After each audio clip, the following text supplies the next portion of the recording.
Hey, how's it going again?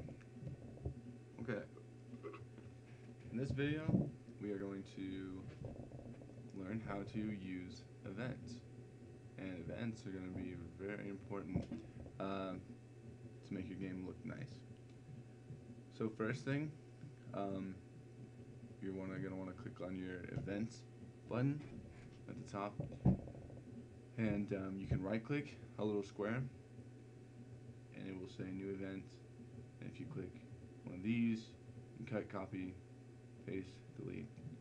So you can go to new events, or quick event creation, transfer, door, treasure chest, and so it has all these pre-made ones.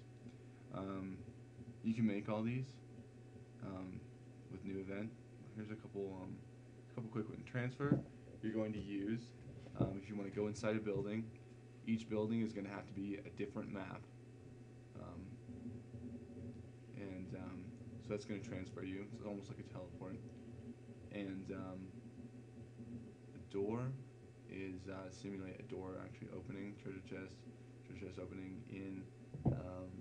It's for if you want to sleep, rest, get some rest, that kind of stuff. Again, you can make all this stuff in new event. So starting position, we already went over that. So we're gonna go new event, or you can just double click the square and bring it up. Causes the same effect, okay? Right up here, you're gonna name your event. You can name it whatever. Um, let's say you want to pick up an item. We're gonna name this item sword. So name it sword, okay? That's just gonna help you keep track of certain events because you're gonna be able to pick events in several of these tabs. So what I did just there, I double clicked this, and that will bring up a whole list of things that this event could do. A lot of stuff, guys. There's a lot of things you can do. It's not basically you just want to focus on certain ones and know what each one does. And most of them are self-explanatory. Like show text is going to allow you to have conversations with people. Show choices is going to allow you to choose an option, and you're going to pick which option does what. So you click choices, you can select up to 4 choices, and yeah, and you can do when cancel. So input number, not sure what that does. Again, I don't know everything about this, but I know enough to make a pretty decent game. Control switches, switch is going to be very important. Variables are very important as well. Self switches. This is a new thing they added in RBG Maker VX. They didn't have this before, and it's very convenient. Helps you not make so many of these switches, because these can get really unorganized and they can get really out of control sometimes. It's really harder to make a game. So self switches are really handy. We're going to talk about those in just 1 minute. Control timer. This will allow events to have delays on them. So say you want, say you click on it, but you don't want to get anything to like move. You don't want something else to happen before the timer is up. So you can set timers, and those are really handy. Conditional branch. Not sure what these are. I'm sure they're very important. So I don't know what they are quite yet. Loop. So far, I don't know what loops are, and they've pretty much just messed up my game. Break loop is obviously going to cancel your loop. I haven't had any need for them yet. Exit event processing. This is going to stop your event in case you find your event loops itself on accident. That's going to help. One thing that's going to really help if you just want to erase the event completely. It's not going to completely erase it from your project or anything, but during gameplay, it's going to erase the event.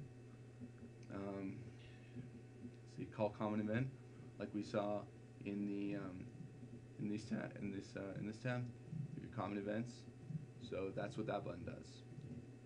It's going to call upon a common event to happen. Labels, not sure what these labels are. I think it allows events to jump from one place to another, so you can label something, and you can make an event jump to it. I'm pretty sure. Comment, not sure what it does. Maybe it's just like your own personal comments. Before we get into all this, it's a lot of stuff. These are the basic ones we're gonna cover. First of all, when you look at your event, and there's several things. There's a new page, new event page, copy event page. Pages are going to be very important. Say you want somebody to say something before you get the sword, and then you want to say something after you get the sword. First of all, we're just going to focus on making the sword, getting the sword. So what you're going to do is, if you want to make a sword, get a sword. First of all, you're going to have to probably pick a graphic. So what you're going to do is you're going to double click on this little window right here. It's called graphic window. And you can pick whatever you want. But I suggest picking a sword, since that's what we named it. So swords are going to be somewhere along here. Going to be in here. I made a little picture that has all these items that you can get. All the items, and they're little indicators, and that's going to help out. But say we just want, there we go. Here's a good one. So there's a sword. Okay. One thing you're going to want to do, you make the priority. It already changes automatically when you click a graphic. If you don't click a graphic, it'll pick below character automatically. So we're going to go back to that. Whichever one that was. It's like other three. There we go. There we go. So it's going to be the same character. So what you're going to notice is the priorities. There's below character, same as character, above character.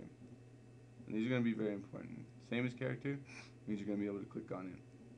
And it's going to be in front of you. Anything that's going to be in the square right next to you is going to be able to, you're going to be able to click on it that way.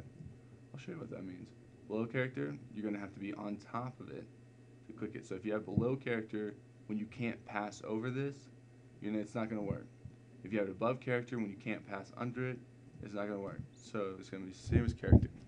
So one thing you're going to want to do, you don't want any walking animation. You want to keep it directional fixed. Because if you notice, there's surrounding events, or surrounding little tiles. So when you click on it, it's going to try and face towards you. It's probably going to go to the one next to it. It does this automatically for when people talk to you. They'll automatically look at you when you talk to them. So, but for an item, you don't want that to happen. So what you're going to do is you're going to click directional fix. So, you're going to select the trigger action button, or you can select it as player touch, or you can select it as event touch, which means that an other event touches it. Auto run means it's going to run as soon as you enter a room. Parallel process, this is going to be if you trigger a switch to turn it on, and we'll talk about that later. So we're just going to focus on this right now. It's going to be action button, okay? Action button is going to trigger all the stuff in this box. This box is called the list of event commands, and this is what we were talking about just a minute ago. So say you want it to say something before you get it. What you're going to do is a normal background window in the show text button is the little blue background when you talk to somebody. A dim background is going to be a little faded, and a transparent is going to be completely transparent. And this is for, I usually do this for like narrating, stuff where like people aren't talking, when it's almost like he's thinking, like somebody's telling you, you're getting the gist of it. It's gonna be handy. So I'm gonna put transparent, and we're gonna make it say, you got a sword. And you're not gonna have any face graphic unless you're talking to people. So you're gonna, if somebody's talking to you, you're gonna want to probably match up their face to whatever they look like. But we're not gonna work on that right now. I'm not too concerned about what batch entry is right now. Default is bottom for the position of the text box, and we're gonna keep it bottom, but there's middle and top as well. And you can preview it, and that's what it's gonna look like. Not with the blue background though. It's gonna show anything behind.